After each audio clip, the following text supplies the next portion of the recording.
throws for the end zone. Touchdown. Parker. Picked off by Xavier Howard. Tagovailoa trying to make up for it. Fires to the end zone. Touchdown.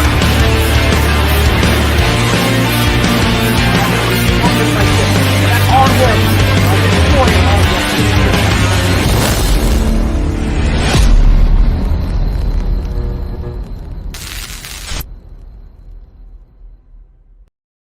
What's good, Fin Nation? What's good? We got a special one for you today. I'm joined by the great Benjamin Allbright, one of the best NFL insiders out there. He does a lot of work with PFN. He also does a lot of work with KOA Colorado. Absolute pleasure to have you on the show, Ben. Thank you for joining. Oh, anytime, man. Anytime. Thanks for being patient with me while I scarf that cereal down before the show. No worries, brother. Hey, anything for you, man. Anything for you. I want to get started right away because you were the one who actually brought it to my attention late last night. What are your thoughts on and I know you tweeted out, we'll get into that about what a player said to you, but what are your thoughts initially on the whole DeShaun Watson allegations? Because I saw TMZ put out a lot of the graphic details that this masseuse is putting out there. What are your thoughts on these allegations? Well, it's important to remember they are just allegations at this point. Now, this is a civil case, so it doesn't have the same things as a criminal case. So that means there is no presumption of innocence. Nobody's presumed innocent until proven guilty in a civil case. That's not how that works. That's only in a criminal case.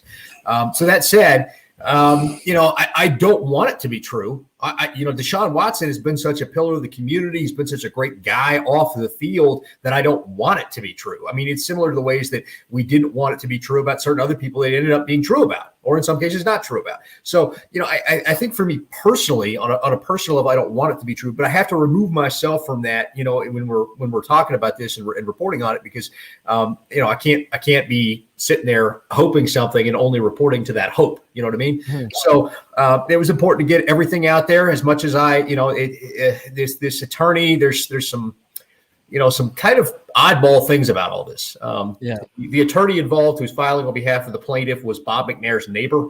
Now, some people reported it was Cal's neighbor. It's not Cal's neighbor. Cal lives in a separate area. Bob McNair, who passed away and used to be the owner of the Texans, it was his neighbor. And so, that kind of jumps out at you right away is kind of interesting.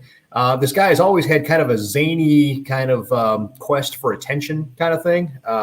He once went out right before the draft and bought 20 billboards right around Houston just to try to convince McNair to draft Johnny Manziel. Yeah. And if you go back and you look at some other things, he's had some zany stories throughout his life. Apparently a Tinder date accidentally ended in his date destroying 2 Andy Warhol art pieces in his house. It's for the attorney, it's certainly not about money. I mean, he's well known in Houston and he's made a ton of money over the course of his career. The question is whether or not the plaintiff is after money. And whether or not the allegations are in fact true. Now, the one thing I will say that in the filing and what I've read is that she is alleging that there are physical messages in there that corroborate, and those physical text and or direct messages, if those are in fact real, then they would be right off the bat. You would get right into that.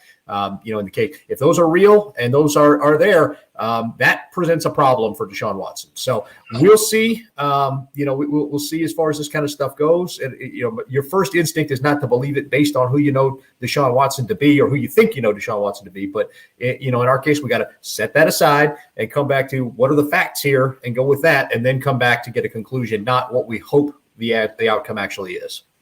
I got to ask you, do you think this situation affects his current trade market or the value that the Texans could get in return if they are looking to move off of him? I don't think so. I think if it's true, it affects everything.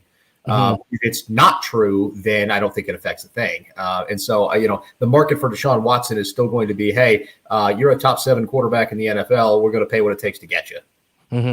All right. So just continuing with the whole trade scenario, from what you understand, is the smoke of Watson to Miami legit? Or is what Michael Lombardi was saying yesterday in terms of Watson prefers San Francisco or Denver over Miami and New York true? Well, first of all, DeShaun Watson hasn't given anyone a list. right? This is the part that bothers me. What Michael Lombardi said, which was not a report, was it is rumored that. Yeah. And people, followed that as some kind of factual reporting on the situation. The reality is Michael Lombardi is the same guy who just a couple of weeks ago said that Denver was all in on Carson Wentz. They didn't even call. So it's I don't want to sit here and trash people. I hate tearing people down, all that kind of stuff. And I don't want to do that. Michael Lombardi has worked in the NFL before, whatever.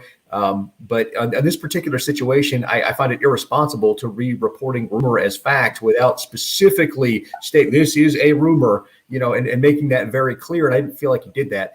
And now a lot of people are reporting as fact. DeShaun Watson, the Texans have said they aren't trading him. Now, that may change, and we expect that to change. But the first thing they will do when they decide to trade DeShaun Watson is they will go to Watson, who has a no-trade clause, and say, okay, you have a no-trade clause. Which teams would you waive that for? And then they'll get a list from him before they even negotiate. And they have not gotten a list from him. Nobody has a list. So this idea that DeShaun Watson is shotgunning out there, because DeShaun Watson hasn't talked to Michael Lombardi, is shotgunning out there teams that he would play for if the Texans would decide to trade him and stuff like that is really just a moot point. I don't think that DeShaun Watson would lose his only leverage by limiting the number of teams that he would be able to be traded to, because that's the only leverage he has. The Texans could just sit him all year and they would save money, and then they could trade him at the end of the year if they want to. It doesn't matter. It doesn't matter to them. It just matters to them on the timeline of when they want the compensation back, right? Because they're going to get the same compensation if they sit him. He's still DeShaun Watson. He's not going to lose value sitting for a year. So I think that, it's important for people to remember that a lot of what people are out there saying is not necessarily fact or factually accurate. And I would caution anyone to include anything I put out there to be skeptical and verify. Go through. Does this make sense? Is this something that is even possible? Those kinds of things. And with this report, it doesn't even hold up because Watson hasn't given anyone a list for him to have whittled down.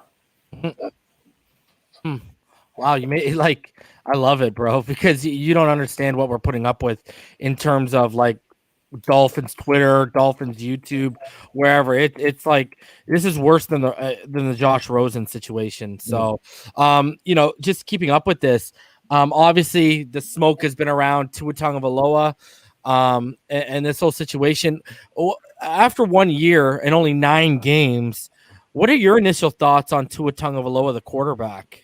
Well, I got a chance to see him live. Watching him against the Broncos, and I'll say this.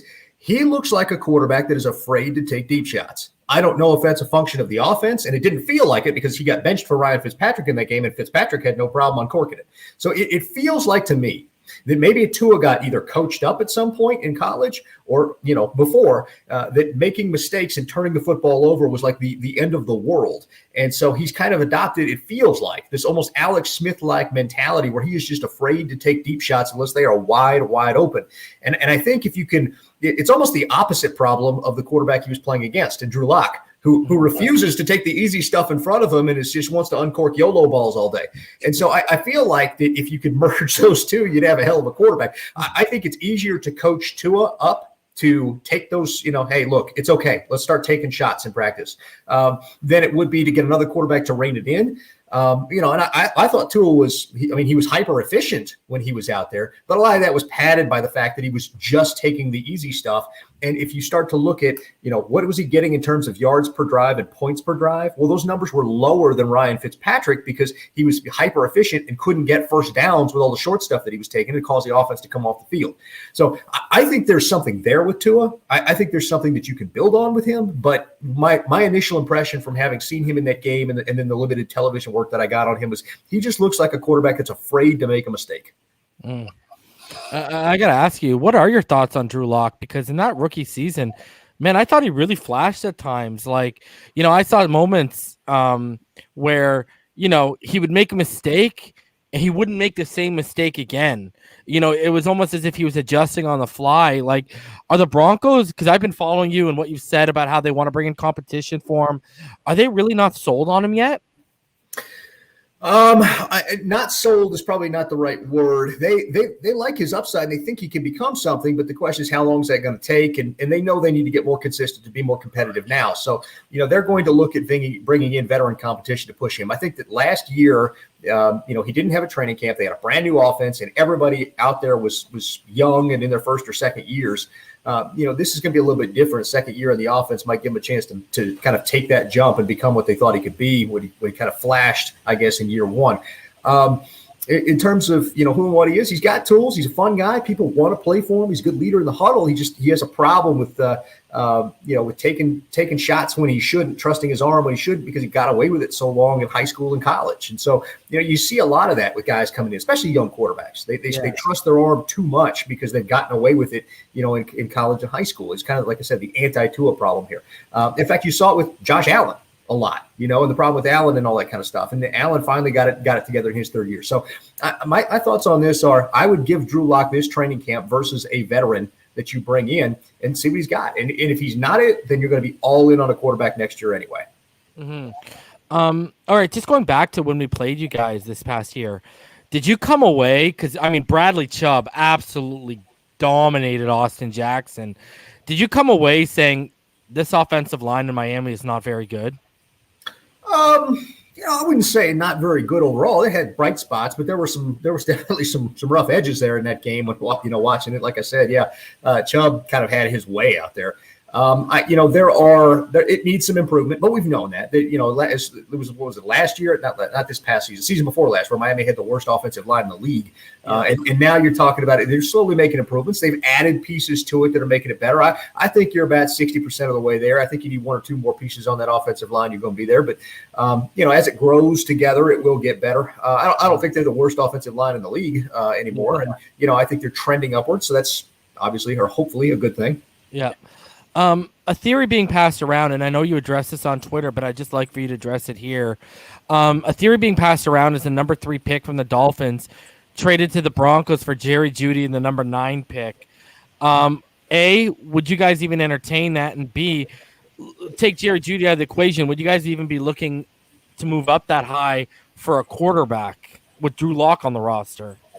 I don't think they're looking in the draft for a quarterback, to be honest with you. They're going to go to each pro day and take a look at these guys. I don't think they are. I can tell you right now, 3 and a Jeudy wouldn't get it done for either side. Miami wouldn't take that, and Denver wouldn't offer it. So that you guys can take that deal and put it away. That's not what would be happening anyway. I don't think the Broncos are interested in trading up. I don't. I think they're interested in trading back. I think they're going to bring in a veteran, somebody like a Gardner Minshew, Nick Foles, Mitch Trubisky, Sam Darnold, one of those 4. I think they're going to bring in one of those 4 and have those guys compete, or one of those guys compete with Drew Lock, and then kind of run it back this year. And if it works, it works. If it doesn't, they blow it up. And they'll be looking at a new coaching staff anyway if they don't win, because Vic Fangio would be gone at that point. So I think that's kind of their plan. That could change. They might fall in love with, they might fall in love with the quarterback while they're out there evaluating these guys. They went to Trey Lance's pro day and Broncos country melted down. Trey Lance is the guy, all this, which is, of course, isn't true. But, that's how they glom on. And you know how it is. You glom on to every little rumor that's out there. And it's just, guys, have some patience. It's all going to play itself out. It's fun to speculate, but let's also remember to have some patience, because this stuff is all going to play itself out. And so, with regard to that, I don't think the Broncos would be the team that would be trading up there. I think Carolina would probably be your best bet if they don't get DeShaun Watson, and I feel like they are all in on that. If they don't get DeShaun Watson, I feel like Carolina would be your trade target, or the New England Patriots. And I don't think that the Patriots in division makes a lot of sense. So, I think the teams looking to get into that range would be, and can afford it, would be a team like Carolina. And then what would they offer back? I mean, you're not going to be intrigued by the offer of Teddy Bridgewater if you've got 2 of there. That doesn't make any sense. So, it's interesting to me.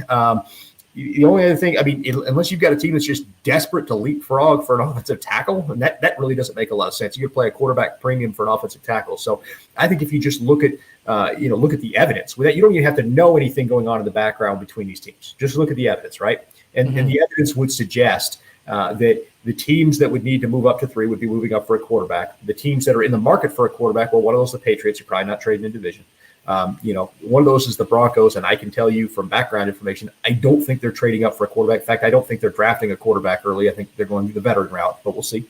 And then the Carolina Panthers, what do they have to offer? So I think Miami's going to ultimately get stuck picking at 3, even though and here's the thing. Miami doesn't consider it overdrafting if they get guys that other people consider would go later. I happen to know that their coaching staff and front office feels that if a guy is their guy, they're taking him there at 3. It doesn't matter if other people have him mock drafted later on or think they could get him later. They got their guy. They're not worried about it.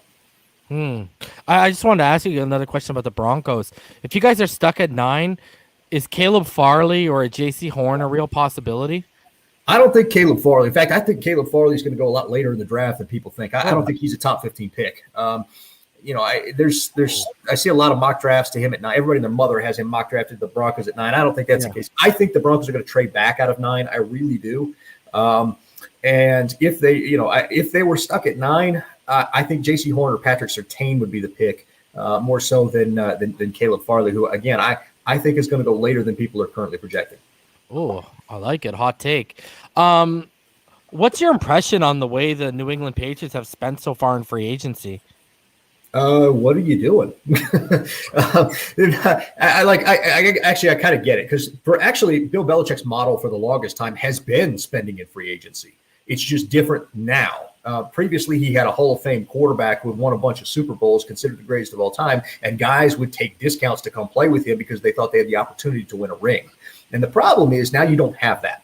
And so you have to overspend for guys in free agency, and that's a recipe for disaster because when you have to course correct on those guys, it's more expensive. And so that's been kind of the thing. Bill Belichick has always been the guy who worked free agency. In fact, John Elway copied the model from him when he became a general manager, did the same thing. He brought in Peyton Manning, Aqib Talib, DeMarcus Ware, Emmanuel Sanders, Darian Stewart, go on and on over the years, guys he brought in via free agency to help make the team win rather than drafting particularly well. You go back and look at Bill Belichick's drafts, they haven't been great, and neither were John Elway's. Those were guys that relied on free agency to do it. And so, I think that we understand that Bill was going to hit free agency, but the piecemeal approach kind of seems odd. They obviously wanted to get better at receivers on the outside, but I'm not sure that they did that. I did like the 2 tight end acquisitions. I thought those were great. But then again, they only took, 26 snaps last year out of 2 tight end sets. I guess you're changing your offense again. So it's interesting. And then obviously they've got Cam Newton there, but I'm not sure he's the quarterback. I'm not sure he's the starting quarterback they want. I still think they're in the market for DeShaun Watson, Marcus Mariota, a couple other guys. I still think they're in the market, and Mac Jones in the draft. I still think they're in the market for some other quarterbacks. So, I would not be surprised if Cam wasn't the guy come training camp. So you really have questions or concerns as if Cam can produce with this offense and if he can ever return to being a top flight quarterback then, right? Yeah, and how many guys that used to have a bad back? Everybody, if guys have a bad back, they have them for life, that kind of thing. Cam Newton broke his back, His last successful season, I think, was Scott Turner, and then he got hurt. Scott Turner was the OC, and he got hurt. After that, it's just not really been the same. But, last season, I didn't think he played well at all. That's another team I saw live, and people were hyping Cam Newton, and I was like, man, I don't see it. He doesn't look the same at all. In fact, Drew Lock beat him. So it was. It's kind of coming off an injury too. Drew Lock was coming back from an injury and beat him. So it was kind of weird. All these people had this praise for Cam Newton, and I remember Cam Newton from the 2015 Super Bowl, against the Broncos, and that season, and watching the tape on that season and seeing that offense, it was something special. And you could see how to stop it. You had to get pressure because it was all vertical. You had to get pressure and not let those vertical routes develop. The Broncos did that and they won a Super Bowl. But you saw a special player out there in Cam Newton that season. You didn't really see that last year. You saw a guy that was kind of a shell of himself. And so I don't know. I'd love to see him return. I'd love to see a redemption story out of everybody. I'd love to see him return to form. I just don't know that I don't know that it's physically capable at this point in his career. Yeah. What's your estimation on why the wide receiver market in free agency has been so slow? Because it is now. That's the way it is. The receiver position is actually devalued from a monetary standpoint because college football has all shifted to 4 and 5 wide receiver sets, right? So there are vastly more wide receivers that are ready for the NFL that come through in the draft. And so teams cut their expensive mid-tier receivers. If you have a superstar receiver like a Nuke Hopkins, you keep him at all costs, unless you're the Texans and you're an idiot. But you keep them. You keep that at all costs, right? You keep a Julio Jones. You keep those guys, right? But if you have like a wide receiver 2, like a Juju, and Amari Cooper, guys like that. Like you let those guys go. You don't pay that. You can replace 90% of their production for 30% of their cost through the draft. So I think that's what NFL teams have figured out is with cap allocation and having to allocate those dollars different places and figure out where they can save money here in order to spend money here. I think that's where they figured out that they can save money through the draft at receiver. We can just draft a bunch of receivers, bring them in, and one of them's going to shake out, and we're going to have a guy that we can have for 3 or 4 years on a cost controlled rookie deal, and get away with not having to pay him for a while. So that's I feel like why the receiver market is so depressed is because everybody knows that you don't have to go out and pay for those guys if you can get them in the draft, if you got the ability to identify talent. Now, some teams are better at that. You look at the Vikings the last couple of years, Jefferson, Thielen, Diggs. You look at the Steelers historically; they've been able to identify receiver talent. Broncos lately with Sutton and Judy. But if you're able to identify that talent, you got a lot of confidence in that. Now, if your team that doesn't identify talent well, like Arizona, then you have to go out and trade for a guy like a Nuke Hopkins or sign an AJ Green like you did today, and that kind of thing. So I think that's the reason that long story long, that's the reason the receiver market is depressed is because there are so many more receivers available through the draft because more college teams are playing multi-receiver sets than used to 20 years ago. Yeah. Are you buying the Kenny Golladay rumors to Miami? And the reason why I ask you this is because I'm sure you saw it. Jordan Rannon and the Albert Breer report yesterday basically indicated Kenny Golladay had a falling out with Patricia at the end there, and that obviously the Giants coaching staff has ties to the New England Patriots, right? And they both reported that they're not all in from what they've actually the impressions they're getting.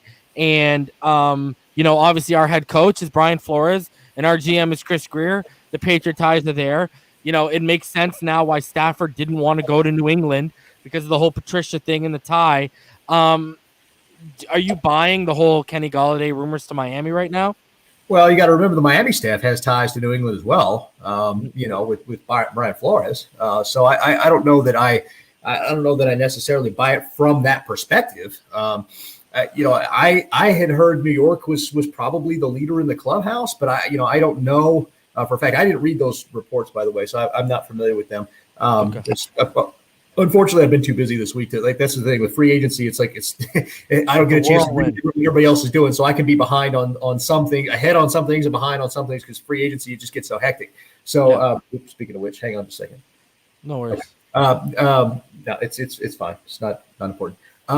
So it's a situation where I think at this point the receiver market being as depressed as it is now, all of a sudden Golladay, who may have been less likely to sign in some other places, may want some certain things. I think he wants some certitude at quarterback, and I certainly know he wants to get paid. So I wouldn't rule Miami out. I don't think that they're from what I understood, I didn't think they were the leader in the clubhouse, but somebody else may have more information on that than I do. Mm-hmm. You saw this man multiple times, obviously a year. What are your thoughts on recently released Rodney Hudson? And do you think he'll command major money? Rodney Hudson's a top 3 center in the league. It was shocking that the Raiders let him go. Now, I know they liked the guy that was his backup a lot, but that was kind of shocking to me they didn't trade him.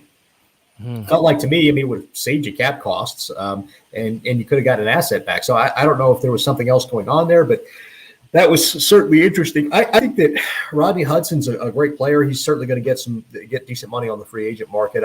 I don't know where he winds up. I know Arizona has a need for a center, so that's one that'll be looking into. I don't know, but I don't know. I haven't talked to Rodney Hudson's people, and that was a stunner. That was not one I had prepared for. Are you obviously you covered the Broncos like we talked about earlier. Are you surprised because you see the Raiders all the time? Are you surprised with the offensive line overhaul in terms of Cognito, Hudson, Jackson, and Trent Brown all being moved? Am I surprised at which? That the fact that they said, okay, let's just blow it up. Yes and no. It appears that a lot of teams are gutting their offensive lines in order to save money. You can look across the division of the Kansas City Chiefs, bounce both their tackles in an effort to belt tighten. So does it surprise me? Yes, because that line was kind of the strength of the team last year. But at the same time, I mean, everybody around the league has kind of figured out that if we're going to save money this year, we're going to have to save it on the offensive line, which seems odd to me, but whatever. It wasn't a stunner. The Hudson move was a stunner. The rest of it, some of it was expected. Yeah. All right. What do you think of the New York Jets spending spree with like Carl Lawson, Corey Davis, all those guys that they've added? They're trying to switch offenses and defenses. It looks like that they're just trying to find people that they're comfortable with, that are comfortable with what they're trying to do. They're shopping CJ Mosley. They're trying to switch. They're going to be a cover 3, 43 defense. They're going to be outside zone on offense, and that's a total switch from what they were, with those Gase 3 wide receiver sets, and then the Greg Williams, Halo Angel defense with the safety lined up 1,000 yards down the field. So, except when Henry Ruggs apparently is on the field. So, I think that it's not surprising. Their buys are pretty, scheme fit type guys. And I think that's the thing. They're trying to set a baseline with some scheme fits and understand that, and then they'll build around that. The guy you've obviously seen up close and personal, does Emmanuel Sanders added to Stephon Diggs and a guy like Cole Beasley, does he make the Bills receiving core even more scarier right now? And what are your thoughts on Emmanuel Sanders, the player? Emmanuel Sanders, the person, the player, is a dedicated guy who, demands excellence of himself. The problem is, you saw a drop off in production last couple of years. You saw a guy whose knees were pretty obviously bothering him. San Fran brought him in via trade and then just let him walk. And they were a guy they used, and he was a guy they used in the first half, didn't use him at all. I saw some productive games with the Saints, but overall he wasn't the same guy that he had been when he was here in Denver, where he was just a dominant receiver. He's still a really good route runner. He's lost half steps in terms of speed. Great catches the ball, doesn't drop it. But the question is, are the knees going to hold up for full games all season? And up there in the cold, it feels like that had exacerbated a little bit. So. I don't know. I don't know that that's a great ad. Buffalo, it's a 1-year deal, so it's not really a big deal for them. They can get out from under it. I think the biggest addition for Buffalo was getting Diggs. Getting a contested catch guy, and instead of those tiny little pinball receivers that they had all the time. Guys like McKenzie and Cole Beasley and all that. They had all these tiny little receivers, and then you got a quarterback with a big arm, and John Brown, even smallish guy, even though he played on the outside. You quarterback with a big arm who you want to put the ball up for some guys. And so now you got Diggs, you got Dawson Knox there. I think they're bringing in Ertz. That'll give you a chance to help make better use of that arm. And I think a guy like Sanders is a better fit in that regard if he's got something left in the tank. You guys exercised Von Miller's 2021 option yesterday, right? Yes. Do you think they're going to work out a long-term deal with Von? This is going to be a prove-it year for them. I think they're both looking at this as a year where they're going to approach it as, is Von, who had 6 sacks, I think, the season before and then was injured all last year. Is Von going to get back to form this year? If he does, then that would work for a long-term deal. If not, then they can walk away. I don't think, I think both these parties are looking at this as a prove-it year before they do anything. And just a last Broncos question. You guys tendered Phillip Lindsay. What's the update with that? Do you see him returning, or do you see another team swooping in for him? They tendered him original round, which means that they expect him to be gone. And I expect him to be gone as well. Probably San Francisco or Arizona, where I think he's a good fit. He's just not a fit for what they do anymore. They don't run outside zone here, and that's what you need to make Phil Lindsay successful. When they run, they run a variant of off tackle, and it's really kind of off guard.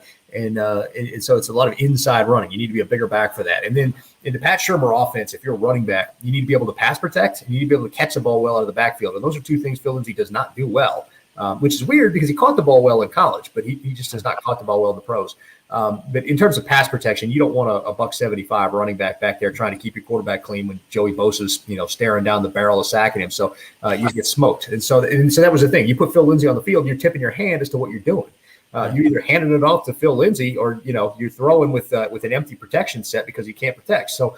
I think that's the reason. I think the Broncos are like, look, he's a homegrown talent. We love Phil Lindsay to death. He's a fan favorite. But in the end, it's better to give him the original round 10 or let him explore the market, make his money, and move on because he's just not a fit for what we do here. Mm-hmm. All right, before we get into the draft, are there any tidbits or things you're hearing in regards to free agency that you find interesting and can share? As far as, I mean, it's like the problem is like I get so wrapped up in this stuff, I don't know what other people have heard and don't, and so like I never know what's interesting to people or not. As far as in division stuff, like I said, I think Ertz is probably going to the Bills. It's either Bills or Chargers at this point. So that's to me, that's that would be of note. I don't know if that's of interest. Oh, that's to you. of note. Oh, that's very of interest. Yeah. Other than that, I can't think of anything off the top of my head. I'm sure something will pop in my head here in 5 minutes, and I'll interrupt whatever I'm talking about to do that. No worry. Just about 5 more questions for you here because I know you're really busy right now. And just all draft related. When the Senior Bowl started, you said that Devonta Smith should be penciled in at 3, and we all know what penciled in means, guys. You can erase a pencil at any time, right? Do you still believe that Devonta Smith? Because you said earlier that you think we're going to be stuck picking at 3.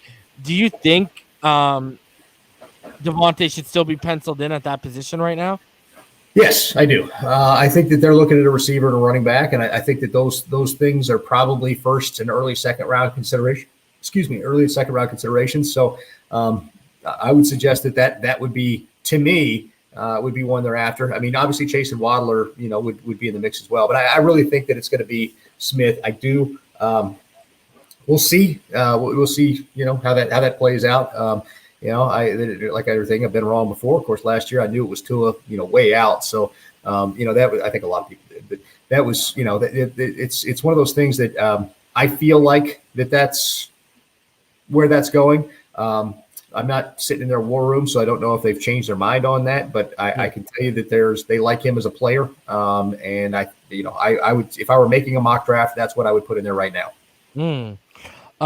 Do you think, from what you understand, are teams actually concerned about Devonta Smith's size, or is this a case of the fans and the media just nitpicking a prospect? Some. I mean, there are a few that are, but in the end, you go back and you look at receivers that have been successful in the NFL in recent years, and you can find guys that have similar size. There's plenty of them. So drafted that high, it's a little bit different. Usually, you want a physical specimen there, but. Like I said earlier, Miami's pretty stubborn. They like their guys. They like their guy. They don't feel like they overdraft them if it's their guy.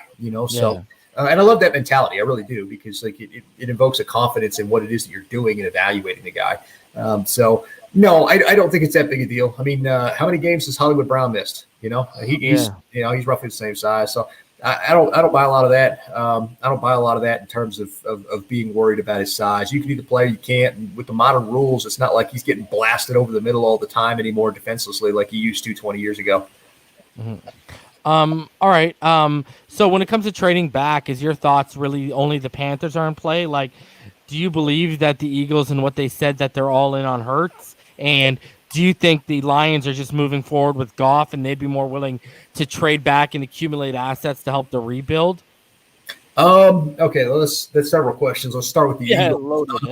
So the owner is all in on Hurts. I'll tell you that. I'm not sure. I don't.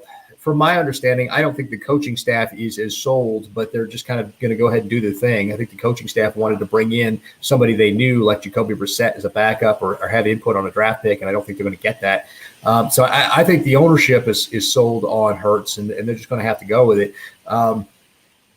I think that they are probably waiting for Kyle Pitts to fall in their lap, and that's the way they go. They may go with Chase, but I think the Eagles are on Pitts. And I think that's probably the direction they go, especially, you get rid of Ertz. Now you've got kind of an off the line Y guy who reminds you of Jimmy Graham that can play tight end and receiver, move around. And with Hurts in that offense, that may help. So I think that's the pick. We'll see. What was the other one with Detroit? Yeah. Do you think they're in on Jared Goff and they're more willing to accumulate draft picks than move up and get a quarterback? I think you're going to see 1 year of Goff for sure. I don't think they go after the quarterback this year. I think that they understand that they buy themselves a year with that. They got a new GM, new coaching staff there, and I think that with Jared Goff, they kind of buy themselves a year. But Detroit hasn't been super successful. They got the opportunity to have a new quarterback in there for the first time in a long time. It's not Matt Stafford, so everybody's going to be jazzed about that. So I think they can ride that for a year. And then figure out if they want to continue with that or hit the draft and look for a guy. I don't expect Detroit to be in it for a quarterback. Mm-hmm. All right. The Dolphins have kind of cornered themselves running back wise to an extent with only signing Malcolm Brown. And then they got obviously Myles Gaskin, Salvin Ahmed on the roster right now. And you mentioned the running back earlier. Do you think they take a guy like Najee Harris at 18 if he's there? And what are your thoughts on Najee the player from what you've seen so far? Like Najee Harris, I do think he would be in play. I'm going to tell you, if Denver trades back, that would be another team to watch for Najee Harris. Just putting it out there. I know everybody's penciled them in for a corner, but he's a guy that they do like. Not saying they're going to take him, but he is a guy they do like. Make a 1-2 punch out of Melvin Gordon and him, and I think that's good. I like Malcolm Brown. I've always liked Malcolm Brown. I thought he was a good running back. When he got opportunities with the Rams, I felt like he. I felt like he played well. He was a guy that did what you asked of him. He wasn't a home run hitter, but he did what you asked of him and got yardage when you needed it. And I felt like that's a lost skill. You don't see too many Leroy Hordes anymore. And I don't know if you know who that was, but he's a running back for the Minnesota Vikings. And the old adage when he was with the Vikings was, "You need 2 yards, coach. I'll get you 3." And then coach came back to him and said, "Well, what if I need 4 yards?" He's like, "I'll get you 3." And so that's those guys that the guys that can get you a consistent 4-yard chunk. That are just going to get that all the time. It feels like that's a lost art in the NFL anymore. He's kind of that guy that can do that. I was impressed with Salvon Ahmed when I saw him on tape. He was a guy that I liked. I thought there might be something there. We'll see. And Gaskin, I like Gaskin. So I think there's talent there. I think that they could go out there and get a running back, very very much in play. But I did like the additions that they made. All right, just a couple more questions for you here. What are your thoughts and opinions on the Sam Darnold situation? Do you think he gets moved before the draft and they draft a quarterback? Yes, I do. Initially, I think that they were kind of pursuing the idea that maybe they could hang on to him, run it back, trade out of 2, get a boatload of picks and kind of fill in some holes and stuff. But I think they've kind of circled back around the idea of moving on from Darnold, drafting Zach Wilson and going from there. And so I think that's kind of where that sits.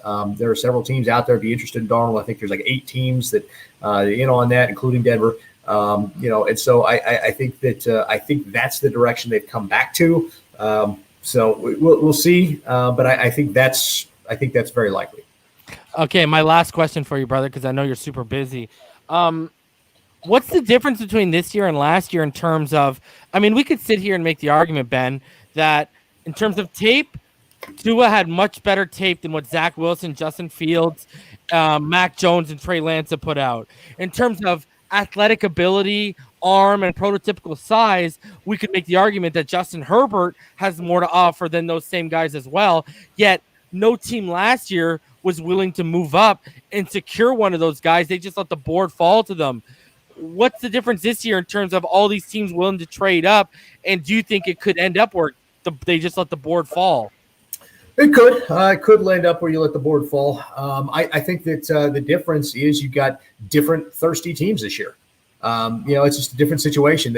You got new. If you look at the teams that drafted those quarterbacks last year, you had Brian Flores who's going to be there a while. You had Anthony Lynn who was on his last legs, with the Chargers, that kind of thing. In this case, you got mostly new people coming in that are looking at quarterback. So you got Arthur Smith in Atlanta, might be looking at Trey Lance. You've got a brand new staff there with Robert Saleh in New York. The Carolina Panthers are on their second year with Matt Rule, but that's still it's still fairly new. You got a new general manager in Denver. So there's a lot of newness going on there, and teams they know that the clock starts the minute the general manager knows the clock starts on him the minute you hire a head coach, and a coach knows that the clock starts on him the minute you get a quarterback. So you want to get in there and get one in your first year and be able to develop your guy if you totally believe in him and go from there. That way you feel like you're set up for life. And head coaching jobs, general manager jobs in the NFL so fleeting that these guys want to try to make the most of it. And the easiest way to do that, get a quarterback right away. Yep. All right, Ben. I appreciate you for coming on. Go ahead. The floor is yours. Plug anything you've got coming out, where people can find you at. I'll put your Twitter up on the screen right now. It's also below in the description. The floor is yours, my friend. Well, you can unfollow me on Twitter at Allbright NFL. It's a dumpster fire. I wouldn't follow me. Yeah, if you like Broncos themed, radio stuff, you can hear us on KOA almost everywhere or on the iHeartRadio app.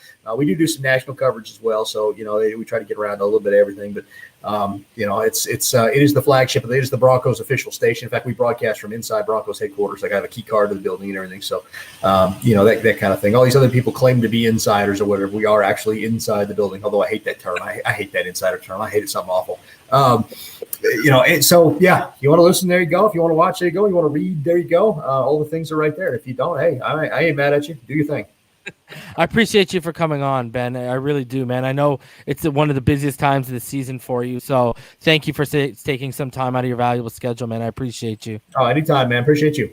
Thank you, man. I hope you have a good day, and I hope it's super hectic for you, bro, because that means it's a good day, right? So yeah, usually. All right, buddy. We'll talk soon. Have a good one. Guys, obviously, I'll put it up again for you. You can follow Ben Allbright at Allbright NFL on Twitter. Don't listen to what he said. He's actually a great follow on Twitter. And he actually goes outside of Broncos stuff a lot. He broke some Watson stuff yesterday. He had a teammate text him basically saying that he'd be surprised if this all came out to be true. But obviously, we're all letting the cards fall as they may. Now, in terms of the Miami Dolphins, guys, I'm going to be back here at 4:30. So I'm going to be back here in about 2 hours, just under 2 hours. And I'll be joined. Jeremy Klump will be joining the show. EM will be rolling through. I'm sure you'll see the normal mod squad roll through as well.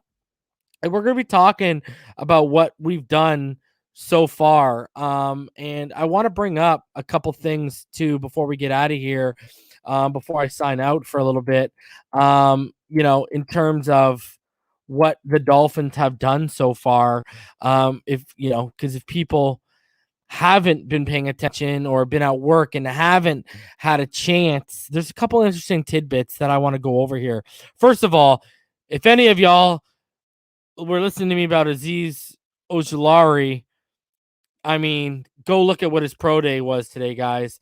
That pro day was absolutely ridiculous from him. And I'm just going to keep reiterating, if we're at 18 and we got the flexibility, Ojulari is the move, baby.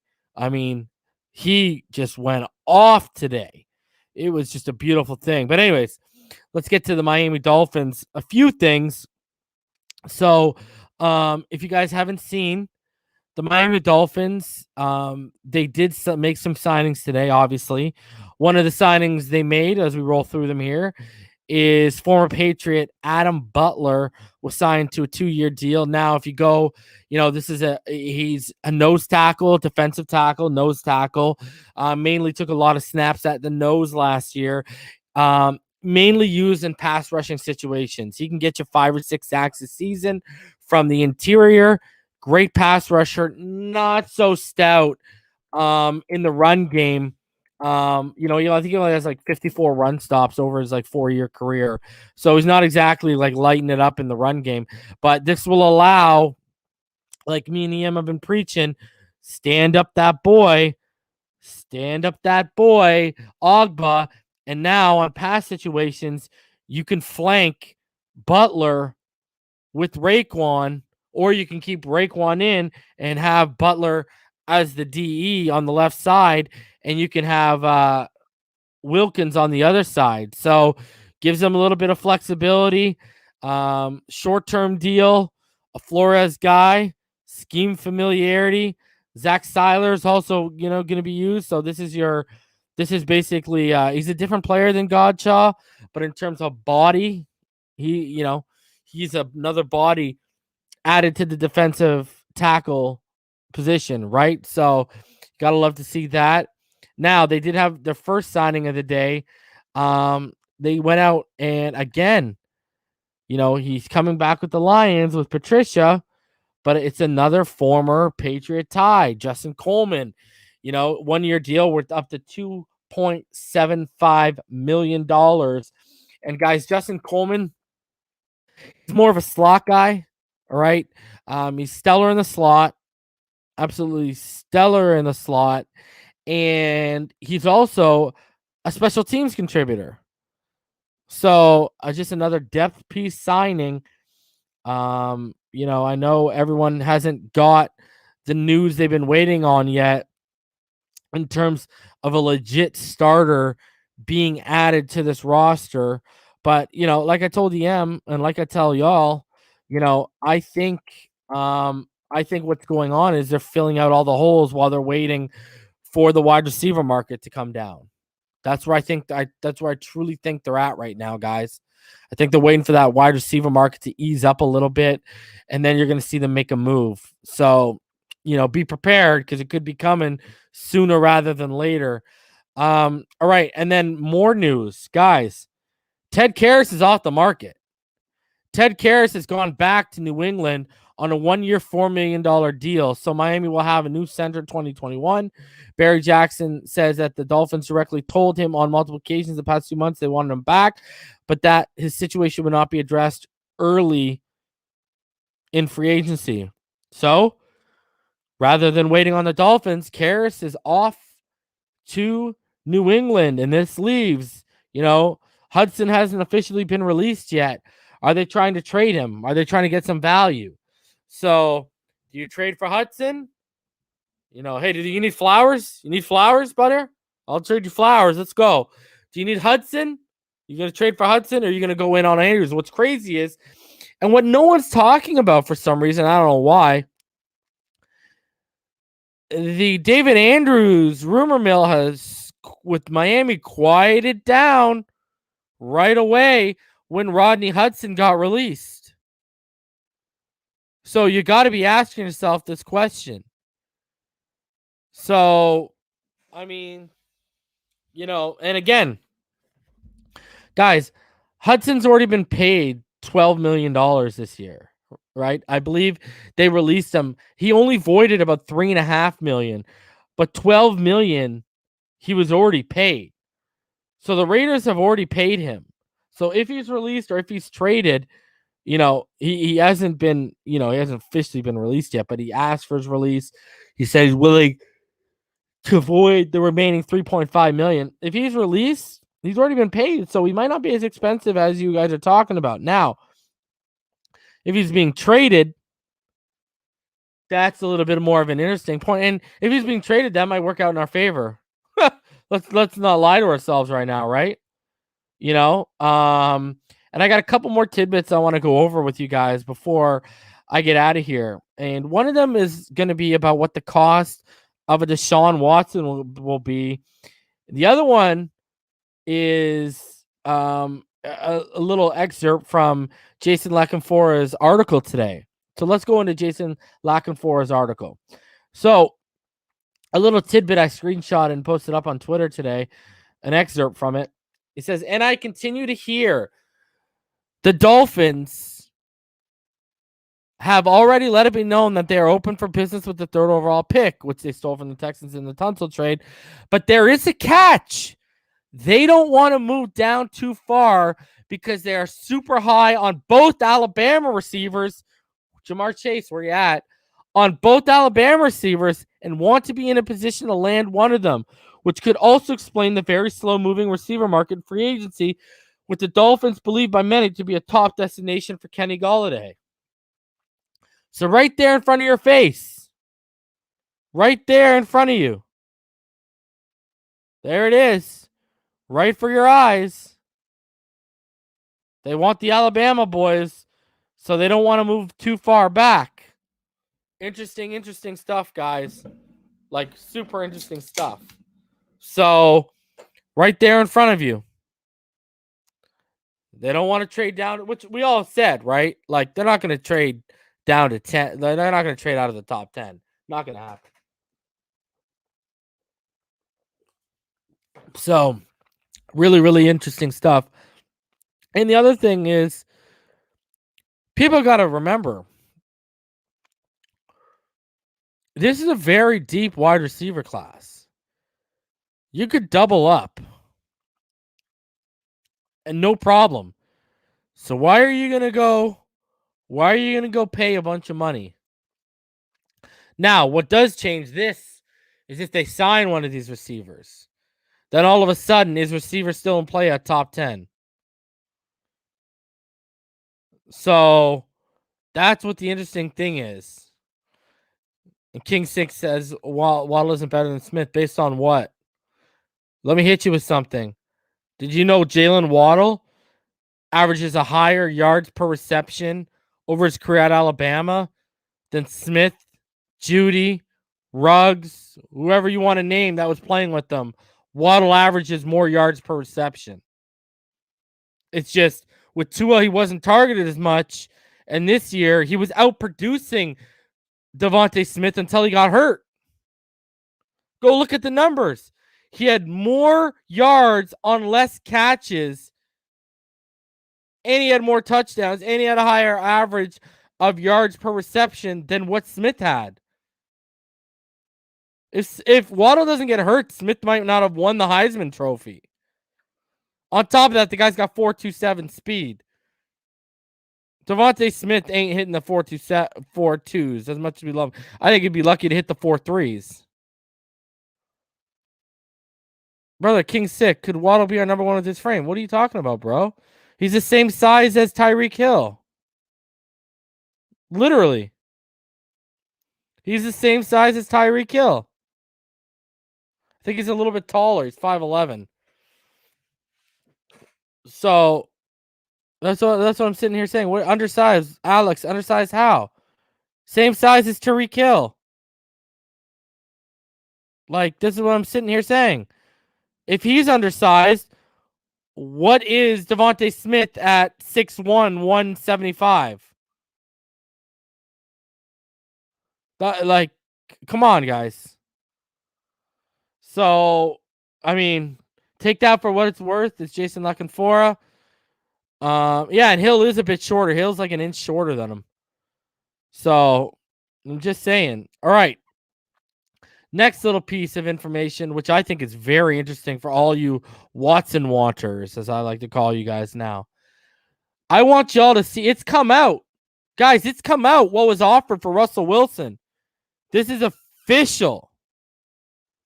This is official. And yo, Melvin, Jalen can make contested catches. What are you saying? So the Seahawks were offered from the Bears 4 draft picks, including 3 first and 2 starting roster players for Wilson. Look at this. That's crazy. 4 draft picks, including 3 first and 2 starters for Wilson. Guys, if that's what you're trading for a 32-year-old quarterback, what are you going to have to trade for a 25-year-old in his prime?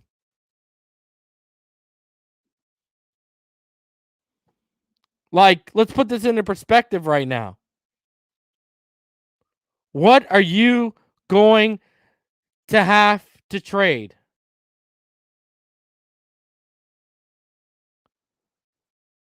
Like, that's ridiculous. If that is for a 32-year-old receiver, you know what it's going to cost for a 25-year-old in his prime?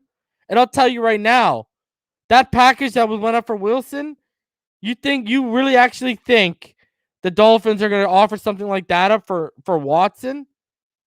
Hell no. Not going to happen. Guys, I'm telling you right now, this should put in perspective to you of what's going to be asked for Watson. And I keep telling y'all.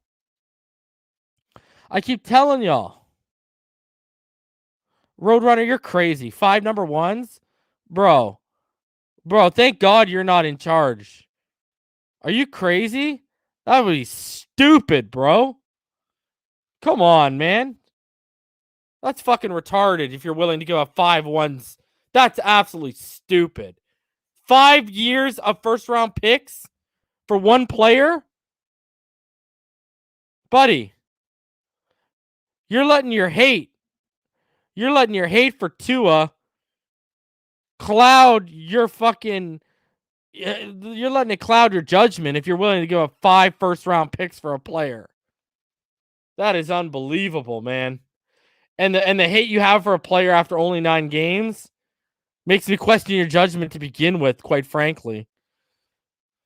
So, where I'm at with this is, and Russ makes a good point. He says not even Mahomes. Well, I would say Mahomes is worth what Shai offered up for Wilson, but no one else. Mahomes is the only person I would even entertain like 4 number ones with. He's proven. But then, did we not also see what Mahomes did with no offensive line? I'm just saying, let's use some perspective here.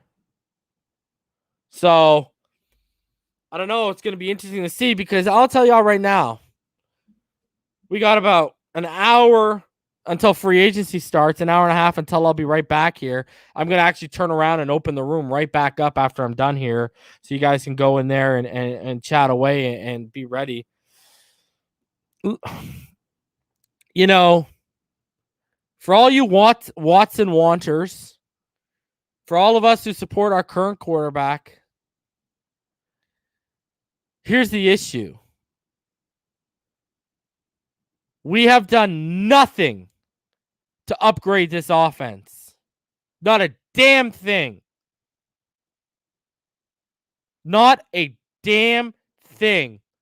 Whether it's Watson, whether it's Tua, y'all really think Watson can take this offense to a Super Bowl? I got some fucking news for you. All right? Not happening. All right? We've done nothing. There are so, let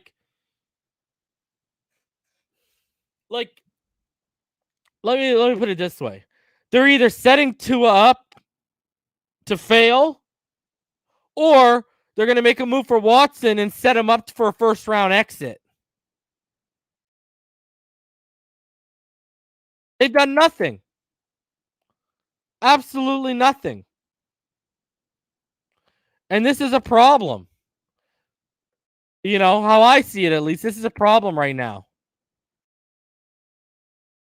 So, and because I don't know if you guys saw earlier today, don't know if you saw, but basically the news today, and U Stadium reported, and it came out of the Miami Herald. I'm going to show y'all right now.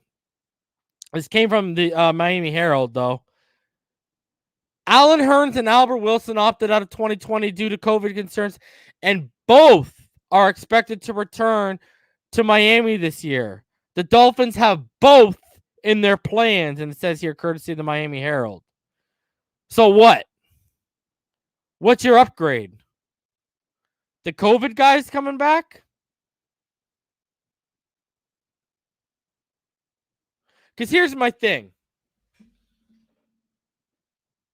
You're going to rely on DVP. You're going to rely on Preston. Guys who, as short as Preston's has been, and as long as DVP's has been, they've been injured.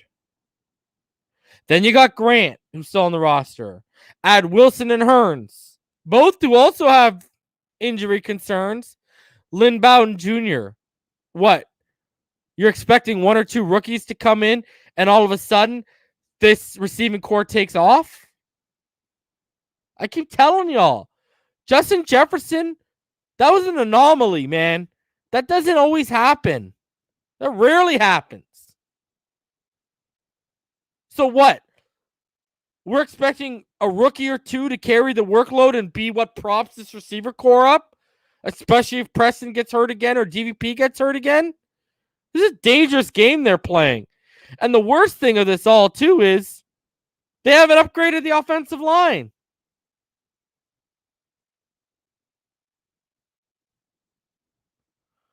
King 6 says it right now. Why are we not spending the money while we have 2 on a rookie contract?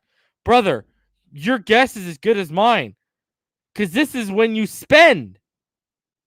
And I've gone over the options. You cut Hurns, you cut Grant, you free up like $6 million, because I've been wanting to bring Wilson back. You restructure Byron Jones, that frees up $9.75 million on him. There's $50 million we just created. Yesterday, I reported to you guys what I saw, that they're trying to restructure beyond McKinney. Now, Obviously, it's because his money has been paid up. He's now into the voidable years of his contract, so they could just guarantee him more, guarantee him some money, and it frees up and gives us some cap relief. You know? So now we're at what? Let's say $20 million if they open up 5. Restructure Flowers if you're not going to trade him. That's going to open up another 6 or 7 million. We've just, in 2 seconds, I've just given you ideas to clear around $25 million. But we want to sit here and we play.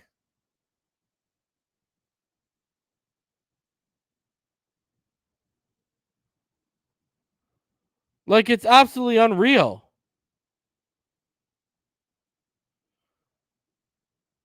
Like, here's the thing. Whether you want to go on the defensive side, whether you want to go on the offensive side, we haven't added a legit starter to this team yet.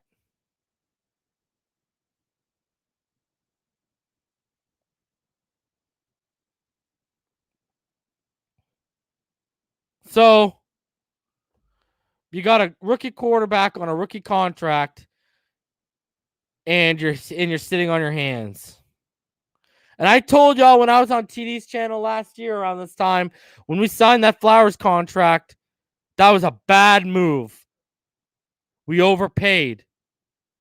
And I still sit here and say it. And Pyro's right. We still got to deal with X.